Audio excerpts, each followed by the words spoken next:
시편 38편 1절 말씀. 여호와여, 주의 노하심으로 나를 책망하지 마시고 주의 분노하심으로 나를 징계하지 마소서. 주의 화살이 나를 찌르고 주의 손이 나를 심히 누르시나이다. 주의 진노로 말미암아 내 살에 성한 곳이 없사오며 나의 죄로 말미암아 내 뼈에 평안함이 없나이다. 내 죄악이 내 머리에 넘쳐서 무거운 짐 같으니 내가 감당할 수 없나이다. 내 상처가 썩어 악취가 나오니 내가 우매한 까닭이로소이다. 내가 아프고 심히 구부러졌으며 종일토록 슬픔 중에 다니나이다. 내 허리에 열기가 가득하고 내 살에 성한 곳이 없나이다. 내가 피곤하고 심히 상하였음에 마음이 불안하여 신음하나이다. 주여, 나의 모든 소원이 주 앞에 있사오며 나의 탄식이 주 앞에 감추이지 아니하나이다. 내 심장이 뛰고 내 기력이 쇠하여 내 눈의 빛도 나를 떠났나이다. 내가 사랑하는 자와 내 친구들이 내 상처를 멀리하고 내 친척들도 멀리 섰나이다. 내 생명을 찾는 자가 올무를 놓고 나를 해하려는 자가 괴악한 일을 말하며 종일토록 음모를 꾸미오나 나는 못 듣는 자같이 듣지 아니하고 말 못하는 자같이 입을 열지 아니하오니 나는 듣지 못하는 자 같아서 내 입에는 반박할 말이 없나이다. 함께 읽습니다. 여호와여, 내가 주를 바라싸우니 내 주 하나님이 내게 응답하시리이다. 아멘. 시편 38편의 표제는 다윗의 기념하는 시라고 했습니다. 기념한다라는 말은 이제 기억하는 시라는 얘기죠. 그러니까 특별히 이 시편은 다윗이 기억하고 자신뿐만 아니라 앞으로 이제 이 시편을 또 읽고 또 이 시편을 가지고 노래하는 그 이스라엘을 위하여서 이것이 꼭 대대로 기억되기를 바란다라는 마음으로 지은 시편이라고 할 수 있는데, 그 내용이 참 고통스러운 내용이죠. 그러니까 보통 이런 일은 아주 좋은 일, 또 아주 축하할 만한 일, 대대로 기릴 만한 그런 크고 놀라운 일들을 기념하게 할 터인데, 다윗은 자기가 하나님 앞에 범죄하고 그 범죄로 인해서 자기가 책망을 받고 하나님의 분노로 산 일에 관하여서 그가 그 일이 기억되기를 바랬습니다. 자기 자신뿐만 아니라 다른 사람들에게도 이것이 계속해서 잊혀지지 않고 이 내용들이 전해지게 되기를 바란 것이죠. 그렇게 함으로써 이제 이런 참회 과정을 통해서 자기가 어떤 일을 겪었으며 또 죄를 참회한다는 것이 얼마나 어려운 일인지에 대해서, 그리고 죄를 참회하는 자들은 어떤 마음으로 하나님 앞에 나아가야 되는지, 또 우리가 심각한 죄악을 범했을 때 우리에게 어떤 일이 일어날 수 있는지, 그런 것들을 하나도 놓치지 않고 다 기억해 주기를 바랐다는 것이죠. 누구나 그렇지만 자기가 이렇게 보여줄 만한 것들을 기념케 하는 일들은 사람들이 열심히 있지만 나의 어떤 일을 무너지고 또 이렇게 부서진 모습들, 그런 것들을 기억하려고 하는 사람은 없습니다. 오히려 기억을 잊어버리는 것이 우리가 살아갈 때 그나마 마음에 또 평안을 유지할 수 있는 길이기도 하지만, 그러나 다윗이 이렇게 하였다면 그 나름대로 그가 또 생각한 바가 있을 거라고 생각합니다. 다윗이 하나님 앞에 심각한 죄를 범죄하였고 그 일에 하나님의 분노와 책망을 샀을 때 그것을 회개하는 과정에서 그에게 많은 고통이 따랐다는 것을 이야기하고 있습니다. 그것은 그의 전인격적인 그의 삶 모든 부분에 나타나기 시작했는데, 이제 육체적인 고통도 있었고, 그 다음에 정신적인 약함도 그를 흔들었고, 그 다음에 무엇보다도 이제 하나님으로부터 자기가 멀리 하나님으로부터 왔다는 어떤 그런 영적인 괴리감, 그런 것도 그에게는 큰 고통이었죠. 육체적 고통을 말하자고 하면 굉장히 상세하게 많이 나와서 많이 있죠. 내 살에 성한 곳이 없었다. 내 뼈에 평안함이 없었다. 이런 내용을 보면은 어떤 부분은 굉장한 이제 악성 피부병이 있지 않았는가 이렇게 이제 추정하는 분도 있고, 뼈에 사무치는 고통이 있었구나. 내 머리에 넘쳐서 무거운 짐 같다. 우리 머리에 이렇게 굉장히 무거운 거 이렇게 올려놨다고 생각해 보세요. 이것을 이제 신체적인 증상으로는 굉장히 무겁고 과한 고통, 두통, 이런 것들에 또 이야기하기도 합니다. 내 상처가 썩어 악취가 난다, 이런 말씀이 있는데, 우리 몸이 이렇게 면역력이 회복하는 기능들이 있잖아요. 좀 속도는 그렇게 빠르지 않아도 자연적으로 회복하는 능력들이 있는데, 이제 몸에 여러 가지 그런 그 균형이 다 깨지게 되면 사실 사람 몸이 회복하는 것도 다 깨지기 마련이지 않습니까? 내가 아프고 심이 구부러졌다. 허리 통증도 굉장했던 것 같아요. 허리에 열기가 가득하고 이런 얘기도 하고 마음이 불안해서 신음했다.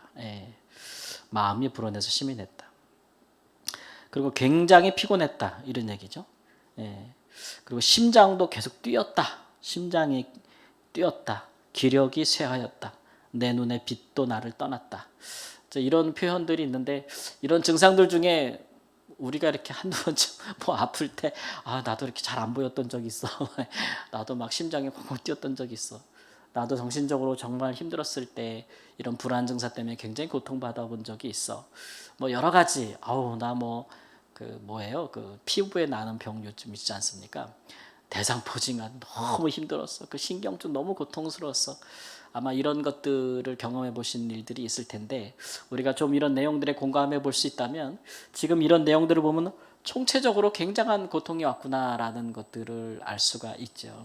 그만큼 이 다윗의 범죄는 그냥 그가 내가 그냥 죄를 범해서 뭐 간음하였고 혹은 또는 간음할 때에 낳은 아이가 죽었고 또 뭐 자기가 간음한 여인의 남편을 자기가 죽도록 살인 교사했고 뭐 그런 객관적인 사실이 드러나고 그걸 지적받은 걸로 끝나는 것이 아니라 이제 그런 내용들에 대한 죄가가 그의 삶에 굉장히 심각한 타격을 줬다라는 것을 알 수가 있어요. 그래서 이제 이 다윗은 이 정도 되면은 왕으로서의 어떤 기본적인 그 직무를 감당할 수 없는 상태가 되지 않을까 이런 생각이 들죠. 그런데 관계적으로도 그런데 가까운 사람들이 자기를 다 떠났고 멀리 섰다 이런 얘기죠. 그러니까 그런 것들이 그런 범죄함이 드러났을 때 그동안 그를 신뢰하고 사랑하고 존경했던 사람들이 또 그만큼 실망하잖아요. 가장 가까운 사람들부터 그를 떠나는 법입니다. 그렇죠? 항상 그런 일들이 있죠.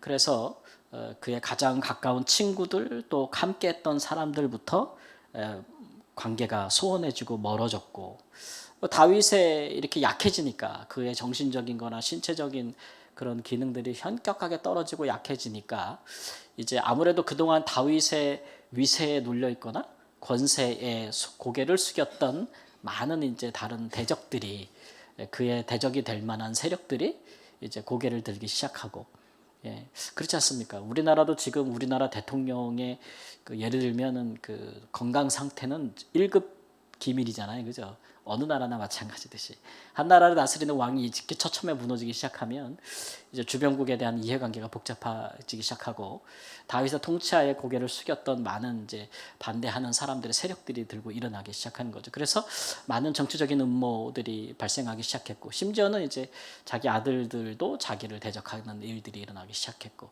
걷잡을 수 없는 이제 많은 일들이 일어나기 시작한 거예요.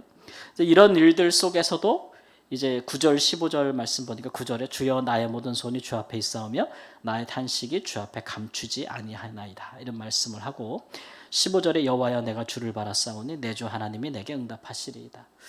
이런 정말 소생 불가능한 그런 지경에 이르렀어도 다윗이 오직 바랄 것은 이 상태에서 자기를 건져내 주실 분은 하나님밖에 없다는 걸 알기 때문에 이렇게 하나님 앞에서 자기의 뭐 이런 것들을 다 일일이 고하고 아뢰고 또 슬퍼하면서도 탄식하면서도 소망의 끈을 놓지 않고 있다라는 것을 알 수가 있어요. 하나님을 진실로 믿고 따르는 사람들은 소망이 끊어지지는 않죠. 하나님이 우리의 소망이 되시니까요. 하나님 말고 다른 것들에 우리가 소망을 두기 시작하면 그런 것들이 끊어질 때 우리 소망도 끊어지지 않습니까? 그래서 우리 사회에서도 굉장히 유력하고 또 대단한 사람이다 했던 사람들이 그들의 삶 가운데 이런저런 이유로 그들이 의지했던 것들이 끊어질 때에 그들이 견디지 못하는 모습들을 또 많이 보잖아요. 그래서 생을 달리하는 사람들, 선택을 하는 사람들도 있고 막 그러한데 우리의 믿음은 그 무엇이나 그 누구도 아니고 우리는 하나님께만 소망을 두고 있으니까 사실은 모든 것이 끊어지는 그런 순간이 되고 그것이 우리의 허물로 인한 것이든 혹은 다른 일로 인한 것이든 그러나 그 어떤 상황에서도 우리의 소망의 닻은 든든히 서고 끊어지지 아니한 줄 믿습니다. 하나님께만 있는 것이니까요. 하나님께. 그래서 다윗이 유일하게 하나님을 붙잡고 하나님께서 응답하시고 자기를 구원해 달라고 이제 이렇게 하나님 앞에 탄원하고 기도하는 이런 참회의 기도, 이런 것들이 시편 30편에 주던 내용이라고 할 수가 있습니다. 우리도 이제 살아가면서 우리 생애 동안에 하나님 앞에 진실로 참회하고 혹은 회개하였던 순간들의 기도가 있지요. 그런 기도도 사실 잘 잊혀지지 않습니다.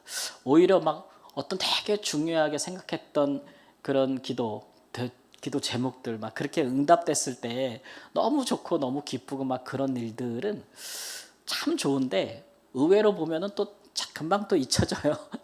그래가지고 이게 뭐 또 다른 그거보다 또 다른 더 좋은 일, 더 큰 일, 그런 일들을 바라고 언제 그렇게 좋은 일이 있었나라는 생각이 들 정도로 우리의 마음들이 좋은 것들은 또 빨리 잊어버리는 경향이 있고 하나님의 선한 것이나 하나님의 은혜로운 것들에 대한 응답, 이런 것들에 대해서 쉬이 사라지는 경우도 있습니다. 근데 이제 이런 것들, 우리에게 많은 아픔과 고통을 줬던 또는 이런 참회나 회개의 이런 경험들은 두고두고 오히려 우리 가운데 남아서 그런 것들이 우리에게 좀 많은 유익을 줄 때가 있죠. 저도 이제 제가 제 인생에 한 두 번에 걸쳐서 이런 참회의 기도를 하나님께 드린 적이 있고, 그 기도는 지금도 제 안에 살아 있어서 항상 제가 하나님 앞에 어떤 마음으로 서야 되는지를 돌아볼 때는 항상 그때 하나님께 드렸던 그때 그 마음, 또 그 심정, 그런 것들을 떠올리게 되거든요. 잊지 말아야겠다, 그런 거 있잖아요.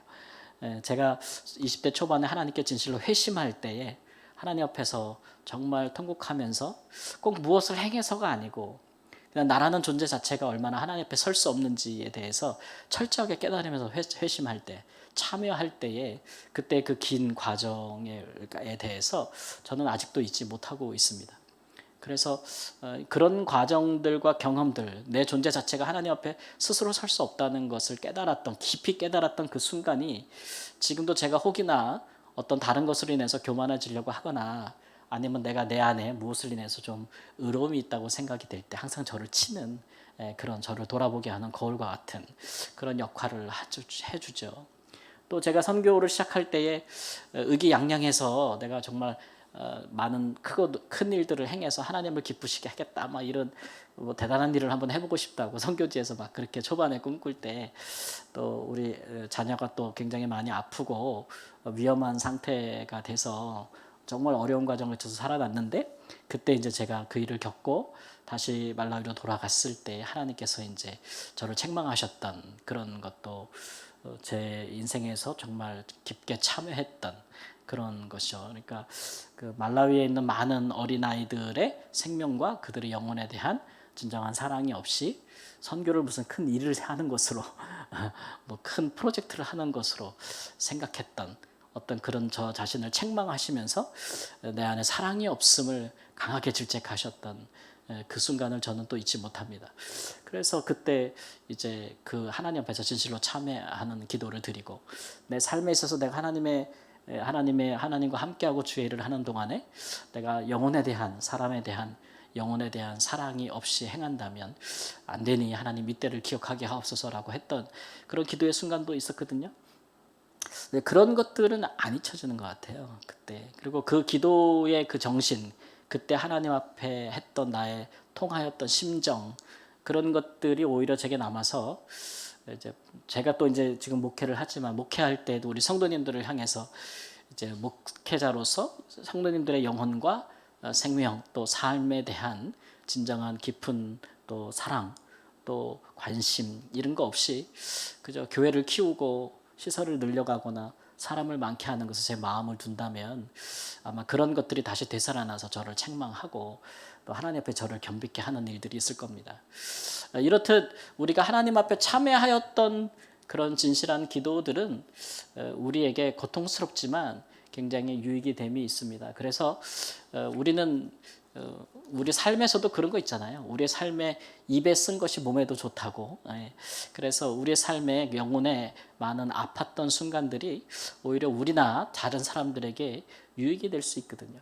우리가 되게 좋은 모범을 보이고 잘하는 것을 통해서도 교훈을 받을 수 있지만 사람과 그렇지만은 않아서 이렇게 누구든지 자기가 넘어지고 또 부서지고 했던 그런 경험들이 또 자기 자신뿐만 아니라 여러 사람을 살리는데 귀한 교훈이 될 수 있기 때문에 그런 일들에 대해서 우리가 너무 좀 감추지 않았으면 좋겠어요.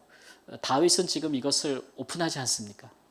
이게 뭐 자기의 자존심이나 체면을 생각한다면 이것들을 기념하고 기억하여 남겨서 알게 하고, 보통 왕들은 자기의 치적은 남겨도 수치스러운 것은 가리기 마련인데 왕 이상으로서 그는 영적인 지도자요 선지자였기 때문에 이런 영적인 아픔의 그런 순간들도 다 더욱 기념하게끔 남겼던 것이죠. 신앙생활하다 보면 교회 안에서도 우리가 진정한 교제함을 이루려면 우리의 강함이나 또는 우리의 뭐 이렇게 그런 잘 되는 것만 서로 공유하고 오픈하고 그렇게 하다 보면은 누가 잘하나 게임이 되거든요, 신앙이. 근데 그런 것보다는 하나님 말씀을 따라서 우리에게 이런 아픔이 있고 이런 약함이 있고 또 그런 것들을 우리가 서로 오픈할 수도 있고, 오픈할 때 그런 것들에 대해서 서로 이해하고 용납할 수 있는 그런 영적인 분위기나 영적인 교제가 우리 가운데 있어야 하겠다. 세상에서는 그런 것들이 어렵지언정 교회도 우리가 그렇게 한다면 다를 바가 없지 않겠는가라는 생각이 듭니다. 오히려 교회는 하나님의 은혜를 우리가 깊이 새기고 또 우리의 그런 죄성과 또 아픈 기억들, 약한 분도 우리가 다 이렇게 서로 공유하면서 함께 기도할 수 있는, 서로의 약함을 오히려 자랑하는, 또 서로 용납할 수 있는, 이해할 수 있는 그런 교제들이 교회 안에서 이루어져야 되겠다라는 생각이 들죠.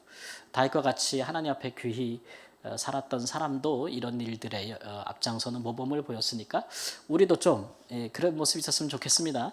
뭐 교회뿐만 아니라 좀 가족 안에서도, 아니면 또 우리가 좀 살아가면서 그렇게 우리 너무 멋있는 부분만 자꾸 보여주려고 하지 말고 우리 문화가 다 그렇잖아요. 뭐 SNS도 그렇고 어떤 거 막 그런 뭐 이렇게 SNS들 보면은 뭐 이 사람은 맨날 이런 것만 하고 살고 있는 것 같이 좋은 것만 자꾸 올리잖아요.